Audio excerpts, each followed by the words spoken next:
Good morning, everybody. My name is Fabian Levy, and I serve as Deputy Mayor for Communications for the City of New York. I hope everyone who celebrated had a Merry Christmas, and everyone who is celebrating has a Happy Kwanzaa. Again, like Katie said, it's about unity, so we'll remember that.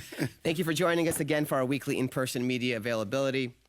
And I'm glad that Mayor Adams, our colleagues, and I have been able to answer your questions and give New Yorkers a better picture of the work our government is doing for the city. So like Mayor Adams likes to say, we're a team here, and it's a team I'm proud to be part of. So joining us today, we have Mayor Eric Adams, Chief of Staff Camille Joseph Warlick, Deputy Mayor for Operations Mayor Joshi, Deputy Mayor for Health and Human Services Ann Williams Isom, Deputy Mayor for Strategic Initiatives Anna Almanzar, and Chief Counsel Lisa Zornberg. So without further delay, I'll pass it over to Mayor Adams. Thanks so much, Fabian.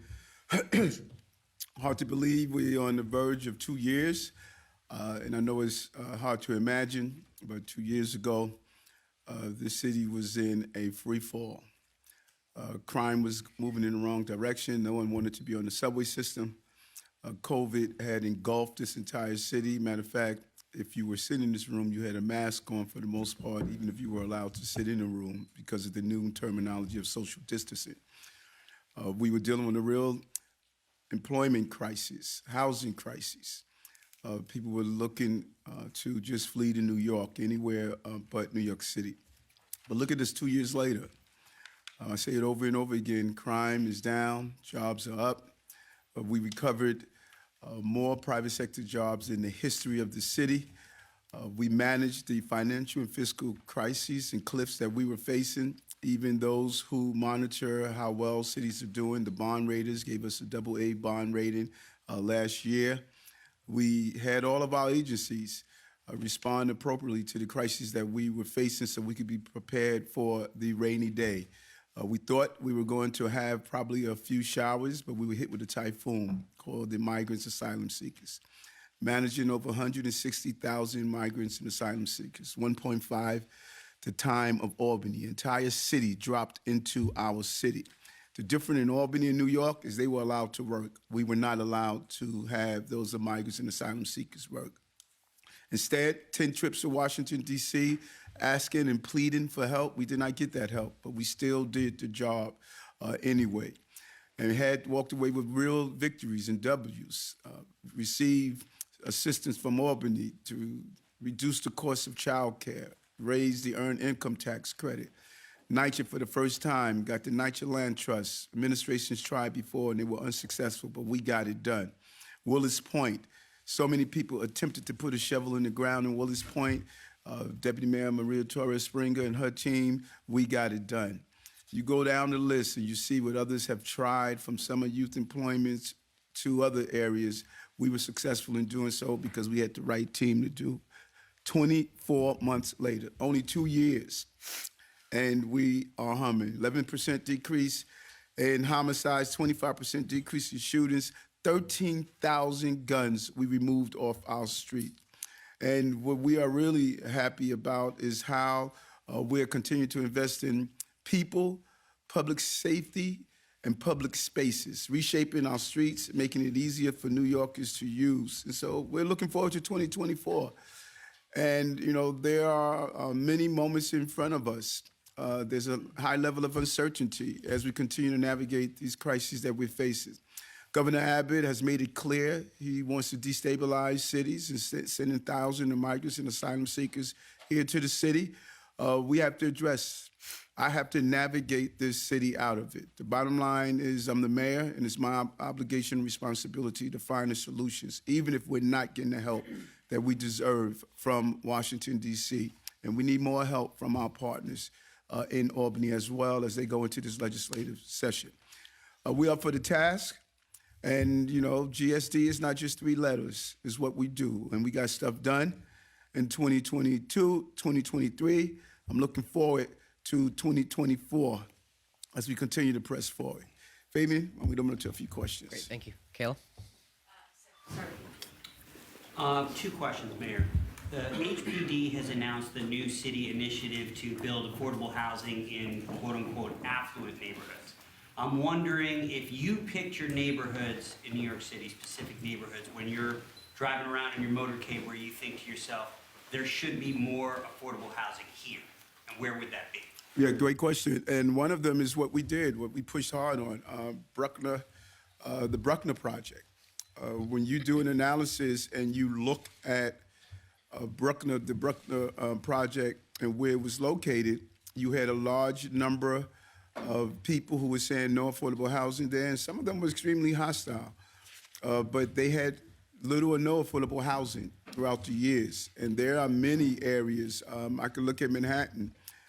There are parts of Manhattan that I think is ripe for affordable housing to be built.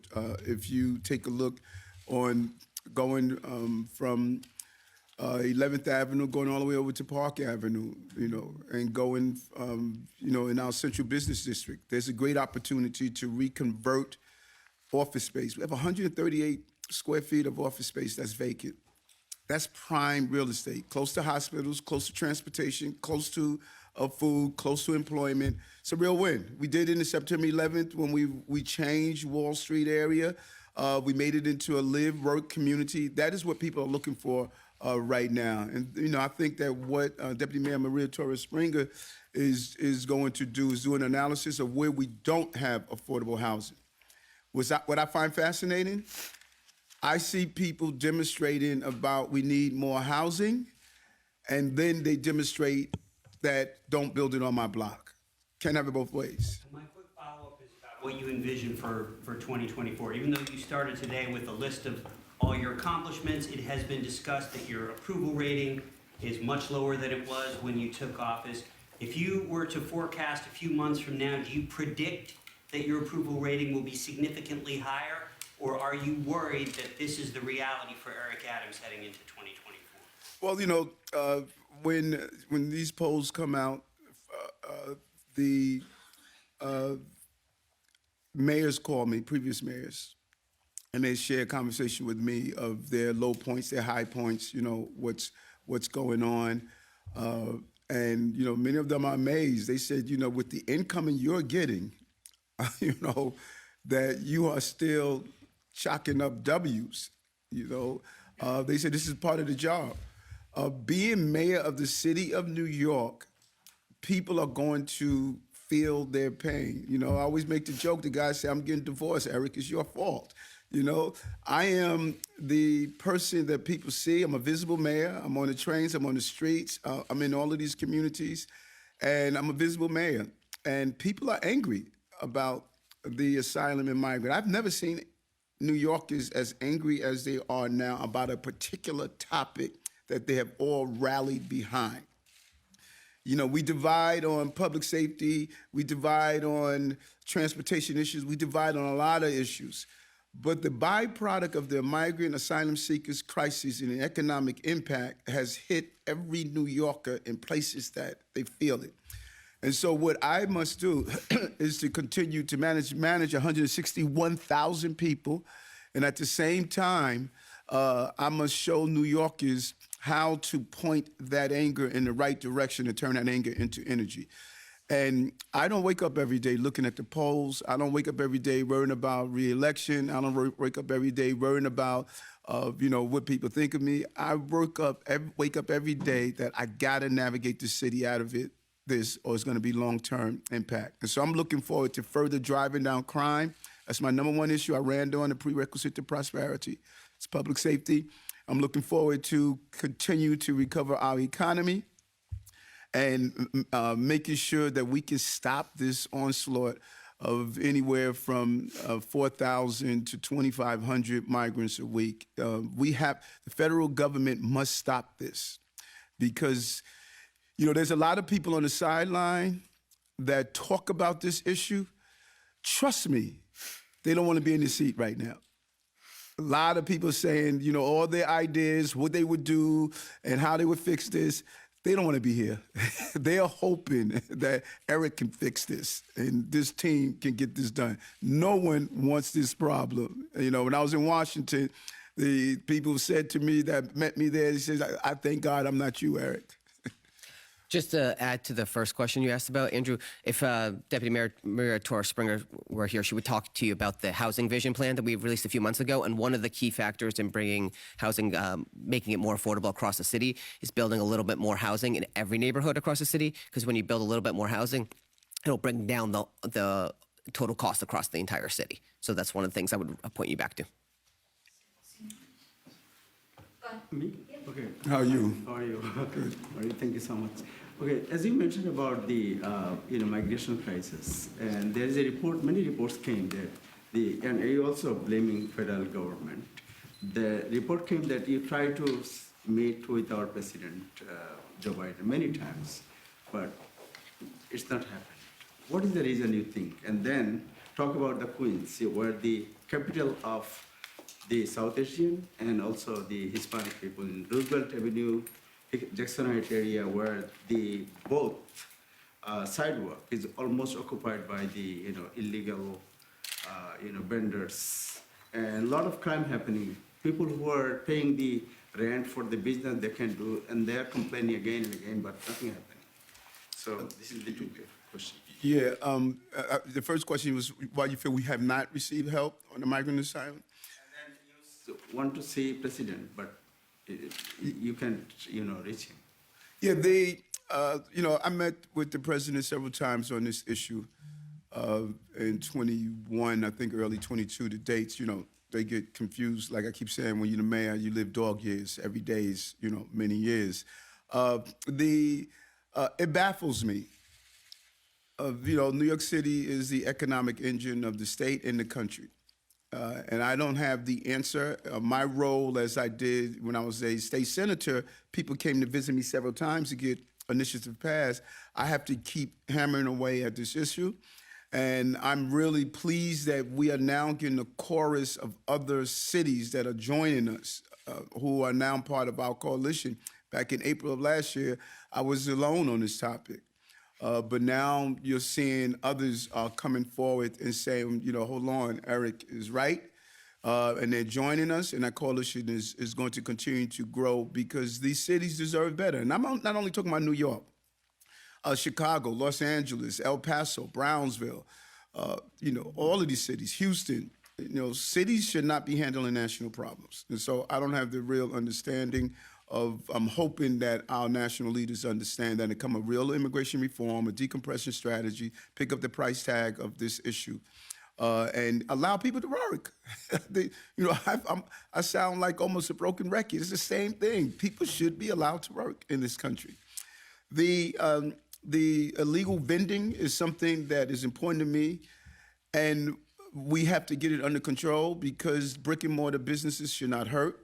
We should have enough vending licenses that are distributed so people should be able to vend. I think we need to get it right. And there is, I keep saying this, there is two schools of thought in this city.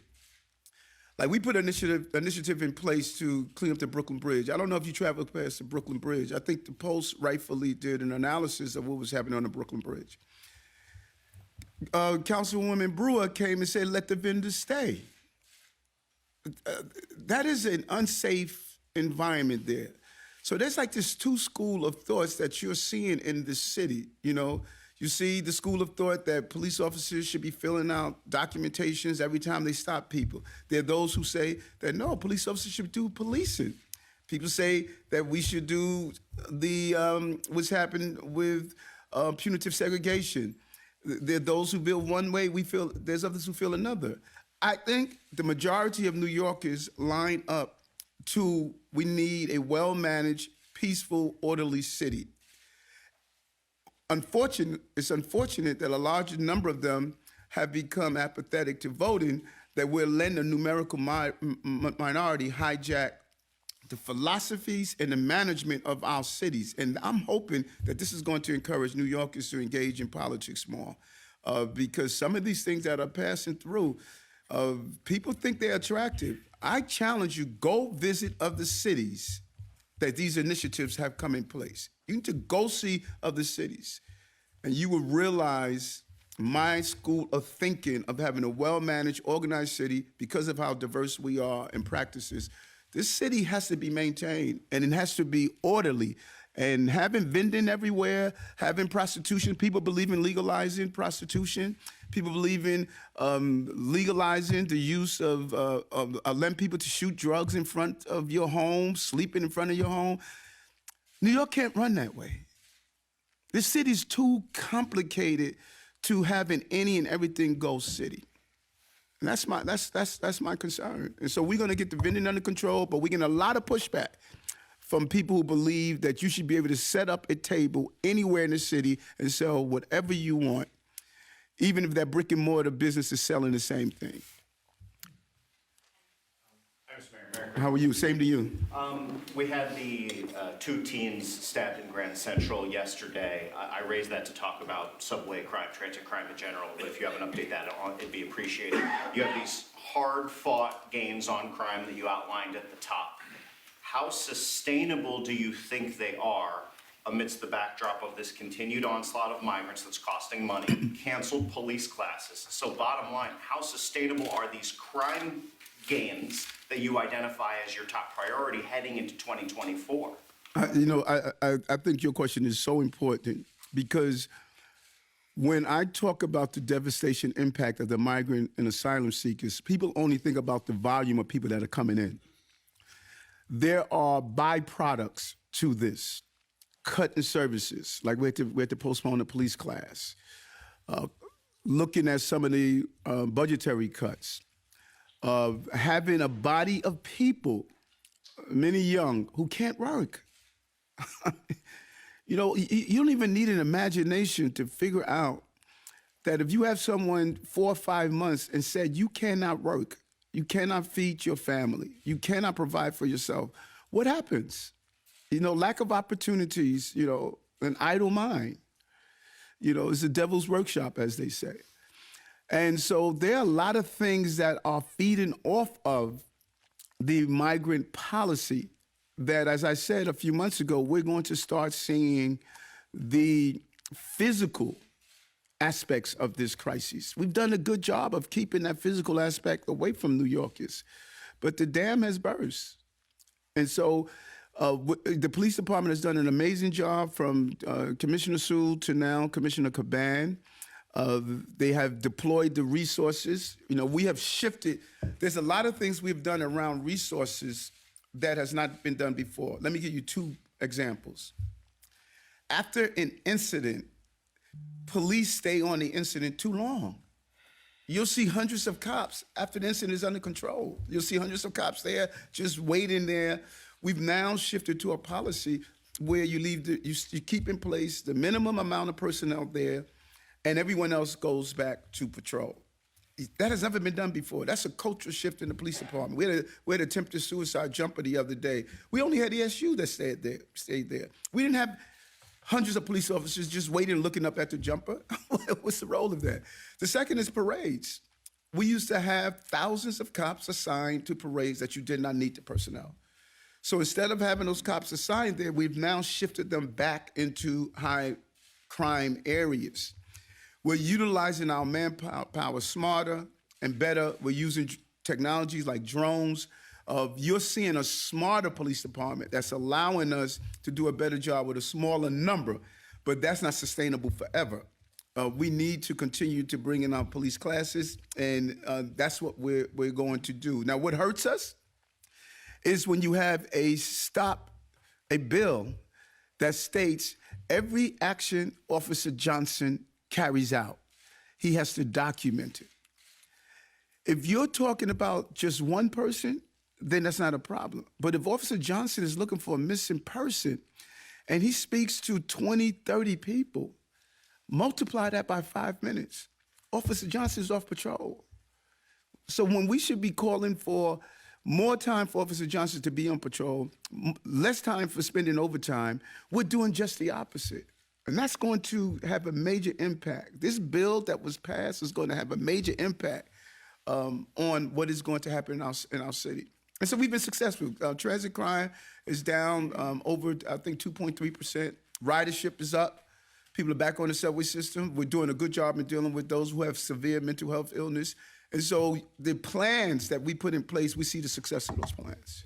Just to follow up on my opening point, if you have an update, sir, because I don't see any of your public safety officials here with you on the high-profile Grand Central incident. Do you have an update on that? Yeah, no. The Commissioner Caban is going to give me a briefing on that, exactly what happened. And anytime you have incidents in these high-profile locations, it sends the feeling of, people don't feel safe. And that's why we have to make sure we, zero in, make the arrest as soon as possible, and make sure we get those repeated offenders off our streets.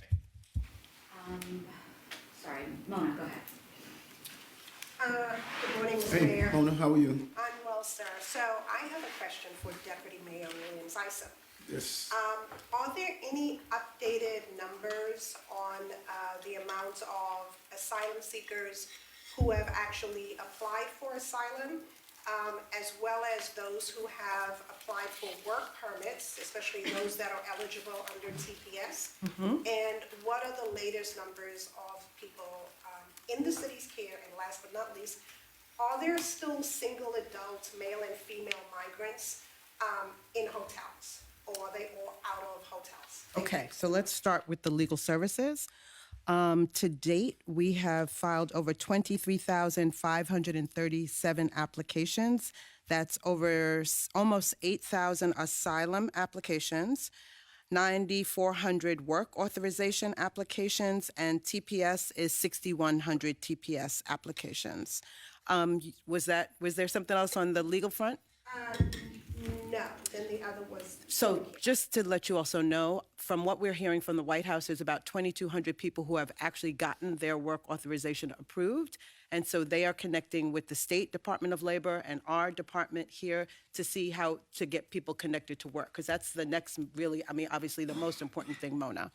The next is that all of singles have been moved out of hotels for a while now. I think there's sometimes when there's surge, you understand that we're in the middle of a surge right now. Let me start with the numbers. Last week, I think my notes say 3,800, but I think it was more like 4,000 people that we got last week, which is kind of insane when you think about what these numbers are. We've had over 161,000 people who have come to us for care. I think we're at 68,000 who are in our care right now. But also remember, at the same time, we have our indigenous New Yorkers who are here, who are homeless and in shelters also. The only time you would have a single person in a hotel would be if there's a reasonable accommodation that they need. We also sometimes have some elderly, non-asylum folks who are in hotel rooms. I think that was it, right? Okay. And just think about that for a moment. 4,000 people came to our city last week. We have to food, house, clothe, educate. 4,000. The week before, I think it was 3,900. Almost 4,000 a week. 8,000 every 2 weeks. 16,000 a month. And so when I read, Dana, your piece in the Times, that you state that, we did like 90% of the people we took care of. 99 we took care of. And that we would probably got people out of the system faster if we would have done A, B, C, and D. That's the federal government's job. The federal government said to New York City, we're not going to do our job, you do our job. You take care of 4,000 people a week, Eric, you and your team. And so when people look back at this crisis, everyone is looking at us and say, no one did it better than you, New York. We're almost a victim of our success. They're using our model as the model. And we had to learn it on the job. It was like there was no blueprint for this. On the job, while buses were rolling in, Camille and Zach and Deputy Mayor Williams-Isom, we had to learn this while we were flying. We had to fuel while flying. And what's fascinating is that those who should have been helping us in government every step of the way just critiqued us. Instead of saying, listen, man, this city's in a crisis. We got to all come together around this. They just spent every ounce of energy. Like Brad went to Washington. We came back from Washington, not saying I demand the federal government does something. He said, we're going to take away the emergency powers. When you got 4,000 people coming into your city in a week, you need emergency power. You got to make some quick calls. And so I think that if we took care of 99% of the people who came to this city, that's a darn good stat. 99% of 161,000 people. Many didn't even speak English. West African countries, South and Central America, China, Russian speaking, didn't even speak English. We had to navigate that. Many of them came through trauma from coming through the Darien Gap. We had to navigate their pain of coming through trauma. All of that, we took care of 99% of those who came to this city. We lived up to what we said we were as a city. And so we managed this crisis like no other city in this country would have been able to manage the crisis. And you don't see that. You know, I was really pleased to see that the New York Times acknowledged that we took care of 99% of the people who came here. You know, and I'm hoping others will start acknowledging what this team has done. History is going to be kind to this administration. When I finish my book, you know, you read what this administration has done under these circumstances, history's going to look back and say this was one heck of administration, managing this city out of this. Mr. Mayor, Merry Christmas. Merry Christmas to you. Thank you, sir. New year means new laws coming on the books in 2024. Yes. Aside from the increase in the minimum wage, what particular new legislation are you excited about that will have a significant impact on New Yorkers? The minimum wage is a huge one. The trickling impact of the increase in minimum wage, it just moves people closer and closer to out of poverty. I think that was important. The law that we were able to get substantiated with our deliveristas, our delivery workers, very important. They did an admirable job during COVID while many people were sheltering in place. They were putting their lives on the line, delivering food. Those are two that comes to mind for me. Do any of you have any that's come to mind to you? Well, I think your focus is going to be on Albany. The housing is going to be a big one, and smoke shops. Yes, we have to get Albany on the same page with us with housing, and we have to deal with smoke shops, cannabis. We need the enforcement power. I will clean up our crisis of cannabis in 30 days if they give me the enforcement power. And then just on housing, also City of Yes, housing opportunity here in New York City. Yes, yep. Hello, Mr. Mayor. How are you? Merry Christmas. Fine. Let me go back to the immigrants issue. What today, December 26th, what is the real status of the federal help that the city requests? If you are specific, The would have helped. yeah, that the city requested federal help. Yeah. Help. What happened? I know they're now negotiating a few items, funding packages dealing with Ukraine, Israel, and there's supposed to be some money for the bordering states. From the last time I heard, I think it was 1.3 billion. That is just not enough. You know, we're looking at, you know, you all know the numbers: 5 billion this fiscal year, 7 billion over the next two, $12 billion. You know, and the last time 800 million was allocated, New York only got 30-something million on the first round, and so we need to be talking about real numbers that are impacting real New Yorkers.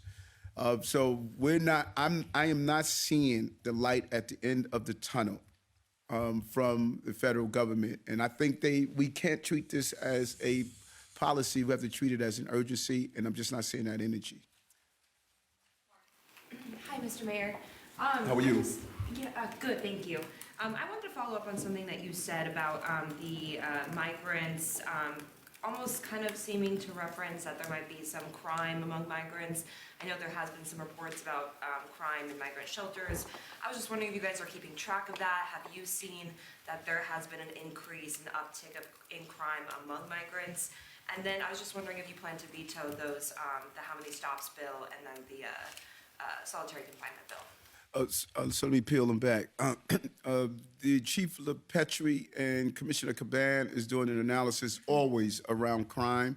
They will be able to give you the exact numbers on if there's an uptick in any particular area or group and how they analyze that.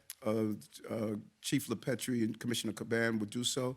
We're keeping a close eye on where exactly are their crime trends. They do always do that, and I want them. They're going to continue to do that. In the area of the two bills, we are really looking at all of our options on exactly what we could do and what we should do. I've made it clear that I'm concerned about both of them, and we're looking at our final options on how we're going to move forward. Hey, Mr. Mayor, how you doing? What's happening? I wanted to ask about security concerns surrounding New Year's Eve. And I know the NYPD is going to be doing their briefing later on in the week, but I just wanted to ask, are there any sort of increased threat levels here? And I know that naturally, because it's New Year's Eve, because it's Times Square, the terror threat naturally rises. But is there anything new this year? Anything that gives any sort of concern? Any new strategies, more deployment of officers? Anything that you can say about what's going to be going on down there? We're going to use technology a lot this year, number one. Number two, as you know, there's always a serious concern around safety in New Year's Eve because there's a large number of people. Everyone, look for events like this if they want to do bad things. And the police department is on top of it. There's an added concern because of some of the protests you have been seeing, and there was an attempt to disrupt the tree lighting, and we're sure that there's going to be some type of attempt this year to use that stage for some other concerns that people are having. The police department did an amazing job during the tree lighting to mitigate any form of major disruptions, and they're going to do it this year. And I just think last year, many people don't recall, in the midst of that, we had that assault on the 2 police officers, and the NYPD analyzed our response to that, and we're making sure that we don't use distractions to get in the way of staying on our posts, staying on our locations, and making sure that we not allow someone to pull us off. There's something that's known in policing, particularly when there's some type of terrorist action, of secondary devices and things like that. They want to draw attention from one area to go to a specific target area.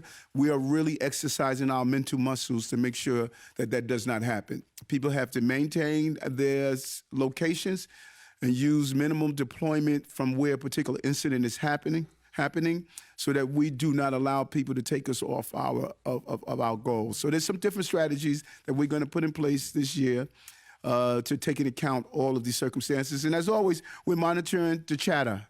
We're monitoring the chatter out there so we could be prepared. Is there anything to that chatter? I know you mentioned the protests, and that's certainly a concern. But any lone wolf, anything on this chatter, anything that's being picked up by anybody? I wouldn't. If we did, we wouldn't. We wouldn't mention that. It's important for our intel division under Chief Weiner, Deputy Commissioner Weiner, to determine to let the police know so they could deploy correctly. But lone wolves are challenging. Like the individual, the perpetrator last year, he wasn't on anyone's radar. His assault on those 2 police officers, you have to be ready for those unpredictable circumstances. It's a real Herculean task to manage that number of people without being heavy-handed, but being protective. Mr. Mayor, earlier this year, the NYPD entered into a settlement agreement on how it polices protests relating to I'm glad you asked that. From Black Lives Matter protests. Yep. After that settlement was reached, changing how the NYPD handles protests, now you see protests relating to the Israel-Gaza war, including protesters, including people with some radical politics, shut it down, disrupt things. So with this new matrix on how NYPD polices protests, have you been reviewing the reports that are born out of these protests, and what do you think of the new protesting system the NYPD is operating under? I'm glad you asked that question. because that is what I keep saying about the two schools of thoughts and the byproduct of some of the changes that we've made. I did not agree of the concept of those changes. You know, I pushed back hard, and we're going to start to see the byproduct of those changes that were negotiated. The judge basically, said y'all need to come to an agreement. I don't believe that people should be able to just take over our streets and march in our streets. I don't believe people should be able to take over our bridges. I just don't believe you could run a city this complex where people can just do whatever they want. And the decision that came out of that agreement, I thought it put us on a very troubling direction. And now you're seeing it. When you see, 1,000 people go to Grand Central Station and decide that they want to just close down Grand Central Station, or they want to sit in the street in front of Times Square, we're seeing a byproduct of this. You're saying the reason why that is happening is because the NYPD is operating under this new matrix of policing protests from the settlement, that is allowing people to, as you said, take over Grand Central Station. This is not something NYPD would have allowed to happen before the settlement. Well, when you look at the agreement, the right to walk in the streets, the right to just basically, it's more lenient. The police department have to be extremely more hesitant in actions that they would have carried out in the past to keep the peace. And now what happens when people peacefully protest, it doesn't become a problem. But now we're seeing that some of the peaceful protests there are people who are being embedded in these protests. We had a person yesterday who started spray painting Starbucks, using hateful terminology, spray painting Starbucks, riling up the crowd. When police went in to take action, others started joining in. These are very volatile situations. So peaceful protesters, when you allow violent people to be embedded into peaceful protesters, it moves from a peaceful protest. We had to call a level 3 yesterday. That's a high-level mobilization when you have to call a level 3.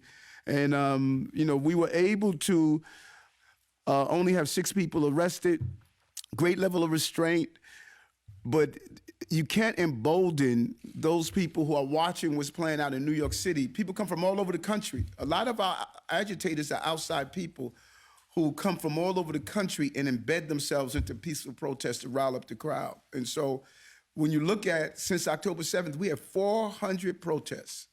And unlike in other municipalities, we've been able to monitor that.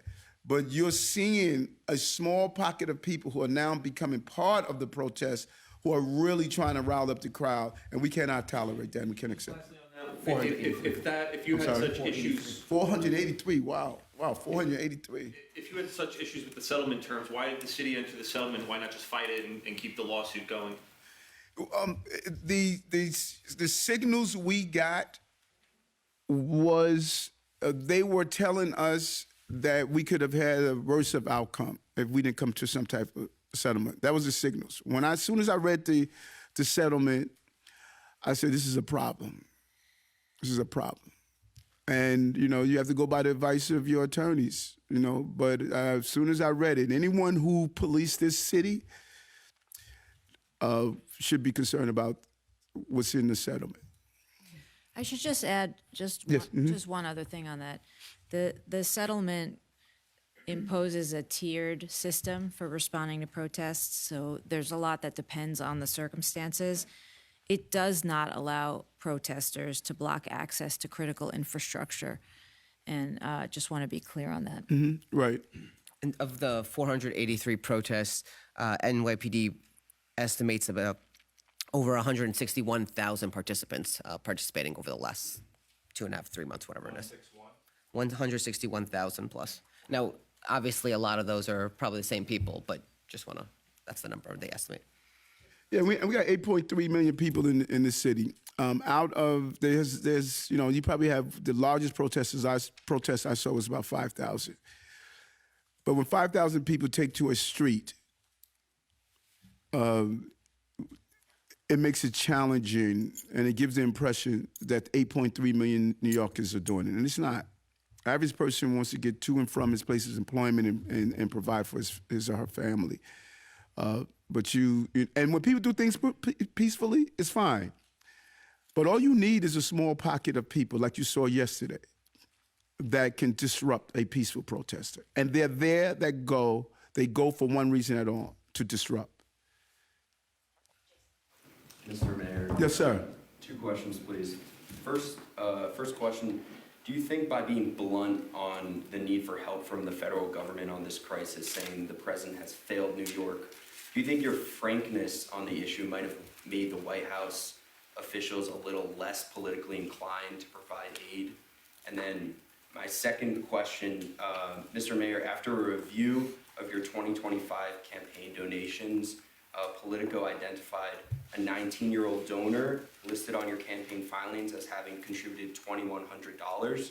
But when we contacted her, she repeatedly told us that she never made a donation and she wasn't involved, and her spokesperson said the same. And the spokesperson then later said her father, the owner of Marmara Hotels, his name is Kahan Gersel, that he donated the money under his daughter's name without her involvement. Do you know Mr. Gersel, and what do you think of donors telling us that they never donated at all, or that they donated under someone else's name? Okay, first let me peel back the question. There were months that went by of calling for help before we raised the concern of how the administration handled it. And so I don't think my candidness should get in the way of anyone looking at what New York City was going through in the other municipalities and providing the help that we needed. And so I doubt anyone from the White House is saying, because Eric was candid on what he felt his city needed, that we're going to ignore them. And if we do a real analysis, if you look at the date and compare them, almost a year went by, you know. And so New Yorkers expect a certain advocacy from their mayor. They're watching what is played out. And what I was seeing when we sit down with our team and we did our report, what I was seeing from my team was that this is going to get really bad. We got to bump up our advocacy. We were seeing what was coming to this city.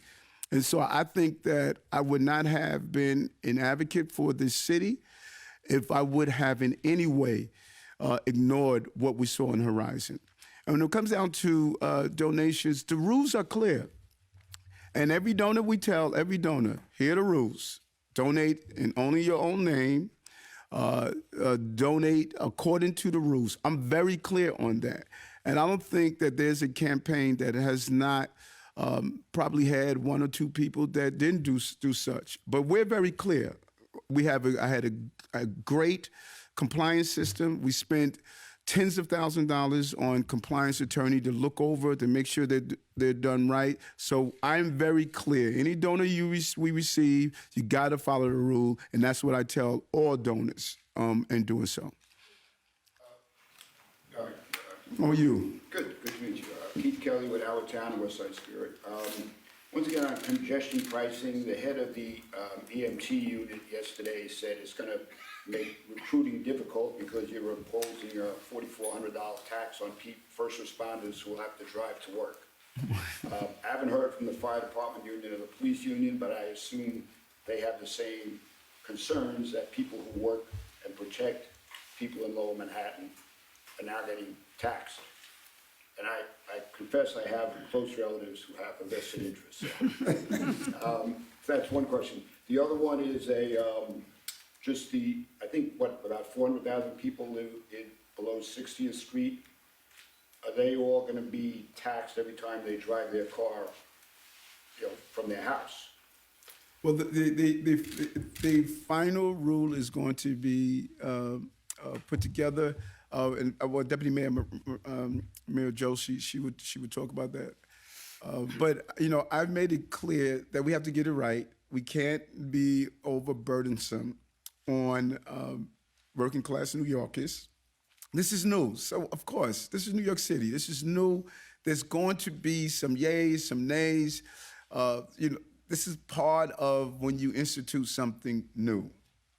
We have to clean up our environment. We have to deal with congestion, which is killing our economy because of how difficult it is to move around Manhattan. And so we must come up with the real solutions. And the beauty is you'll pivot and shift based on the outcomes.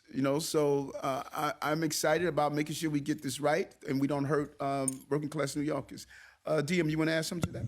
Sure, and I want to echo what the mayor said. This is a huge culture change for New York City, but a culture change for the better, as it is in every other major global city that's implemented congestion pricing. And as the mayor said, often years later, there are shifts because lessons learned as we adapt to the new normal, which absolutely must be if we're to really take a dent in the emissions production and transportation sector of our region. We're focused on really ensuring that school buses and yellow taxis are exempt. We're also, continuing to have discussions with the MTA around government vehicles and how government operations continue. Emergency vehicles are specifically exempt, but there are, categories of other government vehicles that are integral to our city service, and we'll continue to have those discussions with the MTA to ensure that there's nothing about the congestion pricing construct that undermines the city's ability to provide services.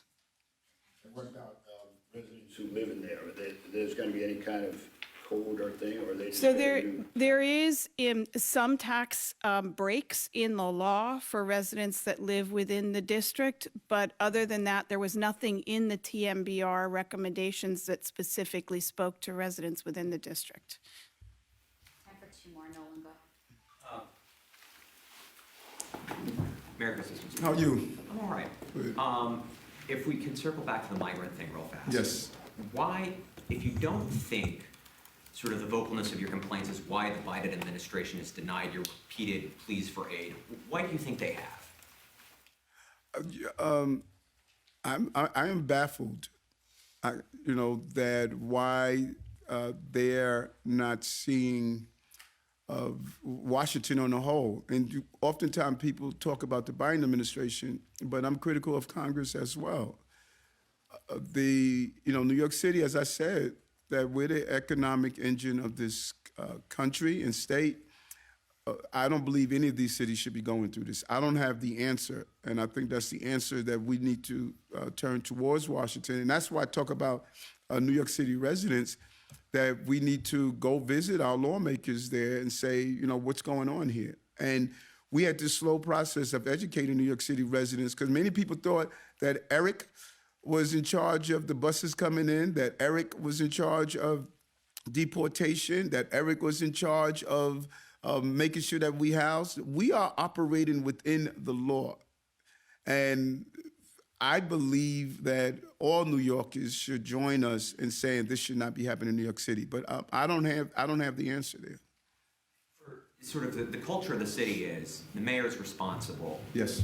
Your argument is Washington's responsible. The polls seem to show voters aren't buying your argument. Why do you think that is? Well, because when you really think about it, and I'm responsible for navigating us out of this. I want to be clear on that. I do not abdicate my responsibility as the mayor, no matter what the city's hit with. I'm responsible for navigating us out of it. These are the cards that I have been dealt, and I can't sit back and say, well, hey, if I had another card. No, these are my cards. And part of my role as the mayor is to keep pounding those who should be giving us the assistance that we deserve. And when you looked at this, the complexity of this, many New Yorkers didn't get it. I have communicated with some very intelligent New Yorkers. When I sat down and I have dinner or meet them on the subway or talk with them, they said, wait a minute, I didn't know that you can't stop the buses from coming in.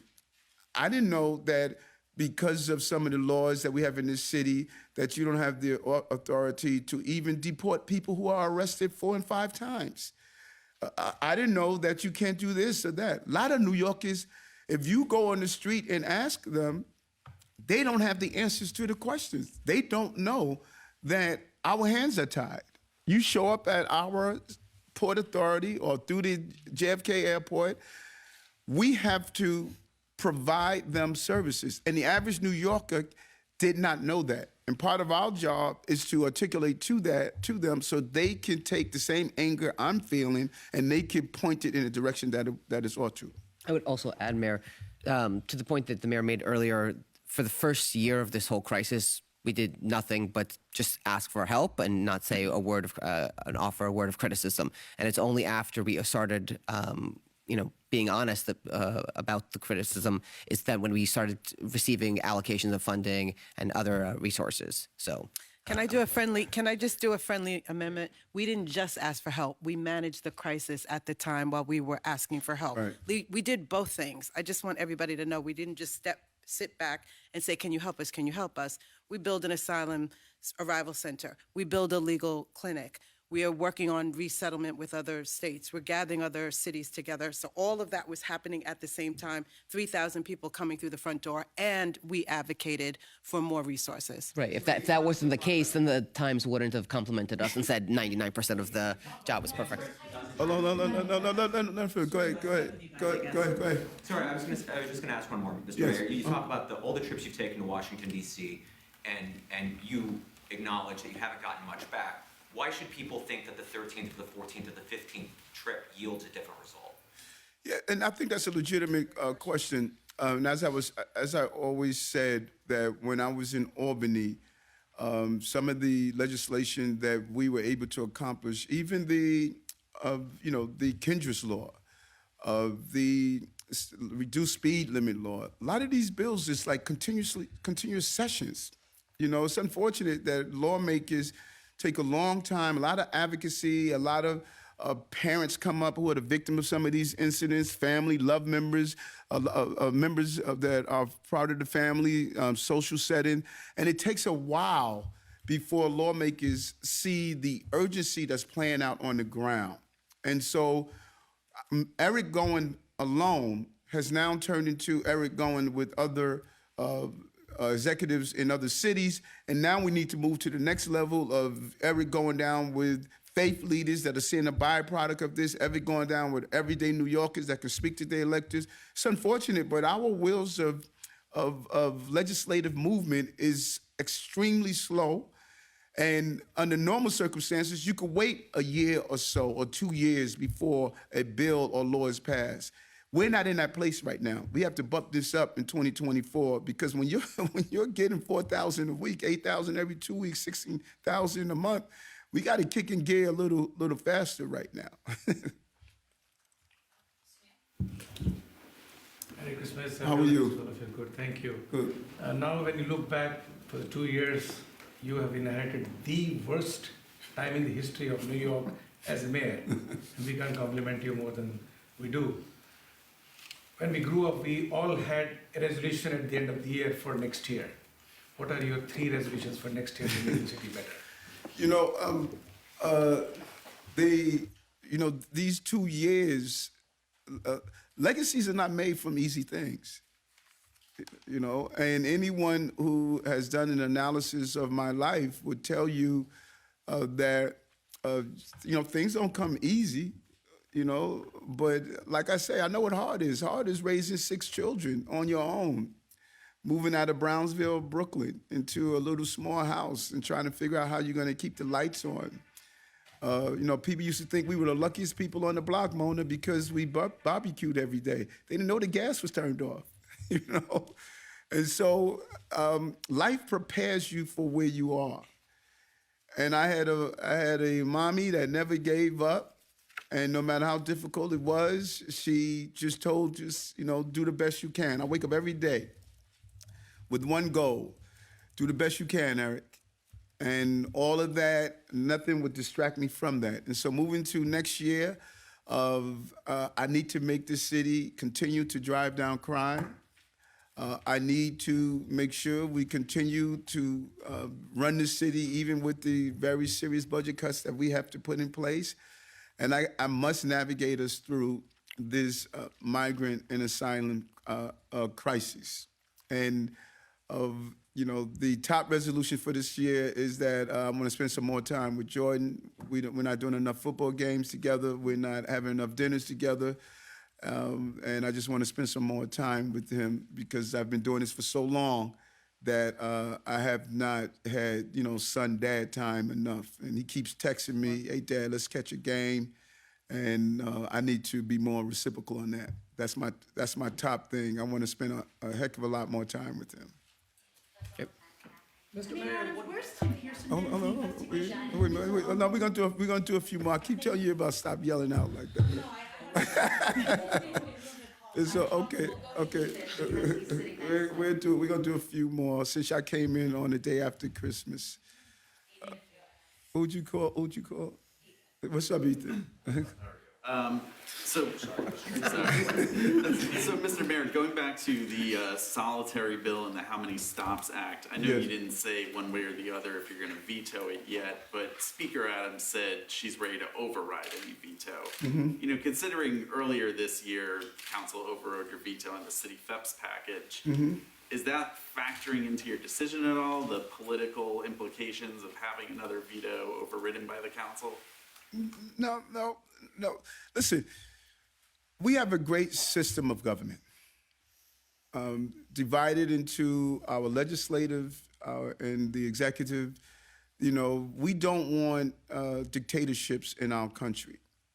The council has a role, I have a role, and our lawmakers have a role. If they determine that they want to pass a bill, override a bill, I need to advocate on what I believe. And then once the action is taken, then we execute to carry it out what the action is. We follow the law. There's several things that are coming out of the council that I think that their hearts may be in the right place, but it's going to have long-term impact, like we were talking about with the protesters. It's going to have long-term impact. This is a complicated city where order is needed. And I think that sometimes the idealism collides with realism. You hear me say that all the time. And I just have a different philosophy on how you maintain law and order in the city. And some people think differently. And that's what makes the city what it is. They have a belief, I have a belief. And sometimes that belief collides. Like a perfect example is the Brooklyn Bridge. Gail Brewer believed people should be able to line up and down the bridge and sell whatever they want. I don't. I don't believe people should inject themselves with drugs sitting on your porch. I don't believe people should sleep on the streets in tents and, on your block. I can go down a list of things that we just have a philosophical difference in belief. I don't believe police should be spending time on every person they provide services to document it. Level 2 and 3 stops, they should. Level 1 stops, they shouldn't. So this is just a philosophical difference in belief. And I'm looking at my options, but I do not wake up and say, okay, they may override me. That doesn't impact my decisions at all. Kate. Hi, Mayor Adams. What's up, Kate? I have just two questions. The first is on the HPD housing announcement. Is this in addition to mandatory inclusionary housing mandates, or is it to help fulfill those mandates? And my second question is, what is the update on Tim Pearson? I know there was some probe into him. Is he still handling security at the migrant shelters? Is he still visiting migrant shelters? And was there ever any video from that dispute? I know there was a difference in what my colleague reported happened based on what your office was saying happened, and I know actually the case against a guard was tossed out. So what's the latest on Tim Pearson? The incident is still reviewed. They make a determination. Everybody has their responsibility. It's not my job to do those reviews. So Tim is still doing his job. He's a value asset, 9/11 survivor, a important entity in the New York City Police Department, a good public servant. And he's continued to add valuable information to what we need and in the cities during these tough times. Man, you better have a bench, and you better have people who have gone through some stuff to help us go through this stuff.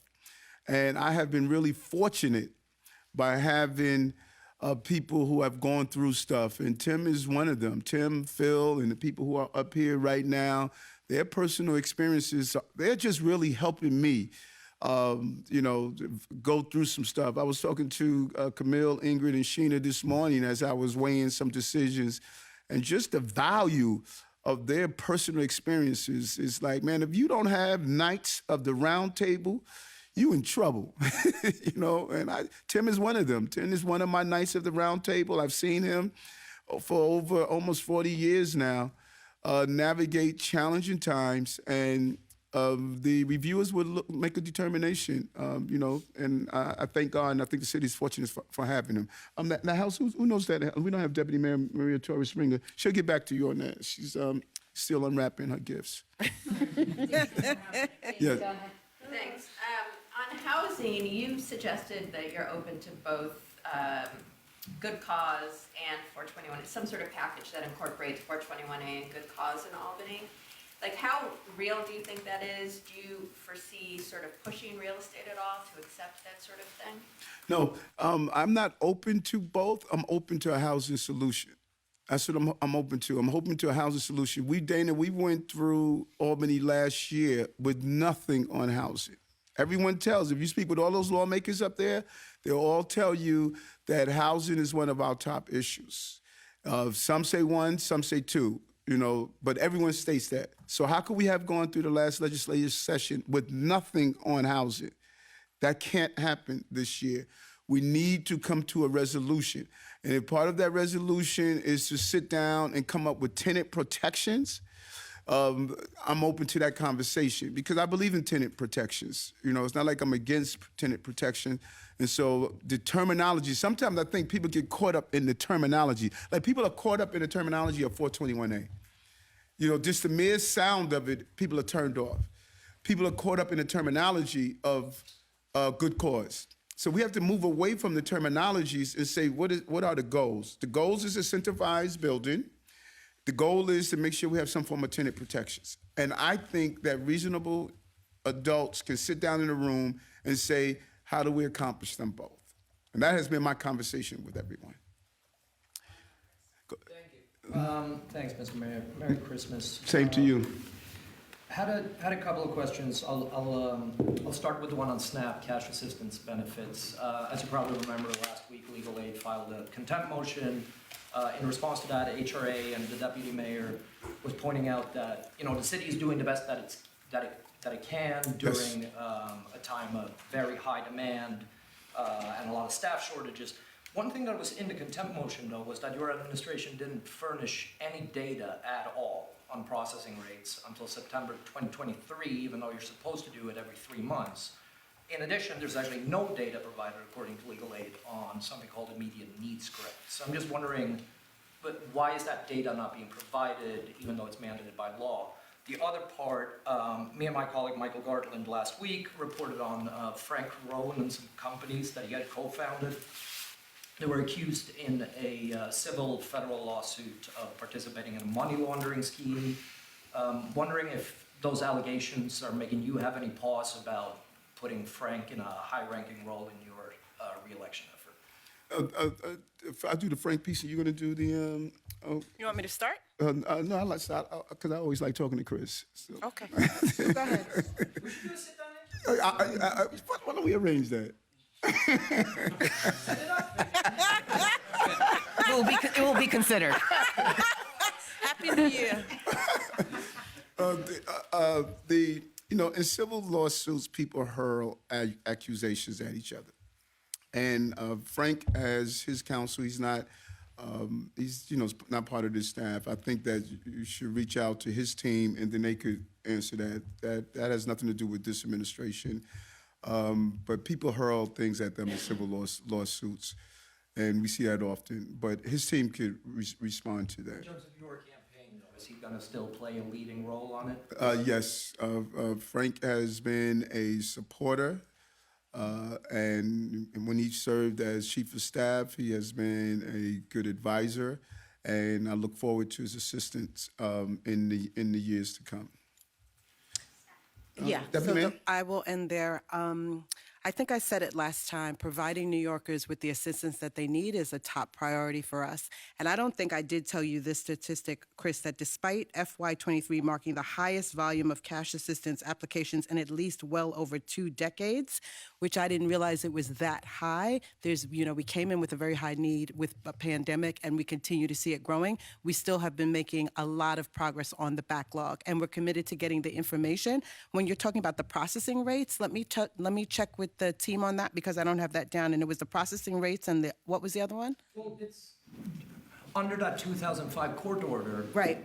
The city, HRA specifically, is Yep. supposed to furnish something they call quarterly data. Yep, and what it's just surprising to me, because we've been working very closely with all of those key stakeholders as we are figuring out how we get the backlog down and how we make the changes, whether it's technological changes, whether it's doing things like applications on the telephone, hiring over 700 people, not having that group of people have to deal with the hiring freeze. We've been doing all of those things in order to get the backlog down. We are almost at functional zero on the SNAP, and we think that we're going to be in a very good place at the end of March on the emergency assistance. So I will give you that data, but we are really not just saying it, but doing it, given the really high backlog and where we see ourselves right now on the needs that New Yorkers. Really a clear answer on why that data hasn't been provided quarterly. So I wouldn't say there's not a clear answer. We have been working really closely with the courts on how we can provide that data and what we should be doing. So let me get back to you on the specific data that you're asking for.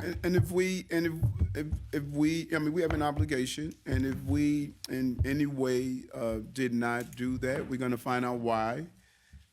And try to comply as quickly as possible. And let's be clear that our goal is to make sure that data is released. We do not deny the fact that we have a real manpower issue, particularly with the hiring freeze, and there's a real backlog, as the deputy mayor stated, in several decades. So listen, we know there's some challenges, and we want to get cash assistance in the hands of people. But we'll find out exactly what the answer is, and we'll tell you the answer. And if we're wrong, we're wrong. I'm perfectly imperfect. We're gonna try the best we can. I wake up every day doing the best I can and more. And there's no way there are not days that we don't drop the ball. We all do it. Like you dropped the ball the other day when you wrote that story that said that we're not allowing the press in the building. You dropped the ball. That was not your best story that you have ever written. And so it's all right when you drop the ball, because I still love you anyway. And TV, you're watching the package, New York One, as soon as you're up, you're following what we do. All right, thanks all.